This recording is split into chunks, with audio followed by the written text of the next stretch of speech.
Hello guys, আসসালামু আলাইকুম। আজকে আমি আপনাদেরকে দেখাবো নিনজা ফুড ডেলিভারি কিভাবে দেওয়া হয়। আমি যাচ্ছি দামাম শহরে, জুবাইলে আসছি বর্তমানে। জুবাইল থেকে দামাম শহরে যাওয়ার সময় একটা টিপ আসলো, ভাবলাম যে টিপটা শেষ করে দিয়ে পরে জুবাইলে নিনজা কি তা হাঙ্গার স্টেশন এগুলো পুরো সেম।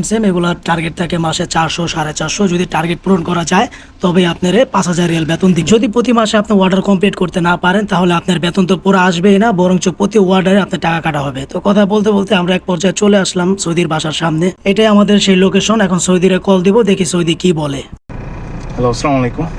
لا والله. النينجا موجود برا.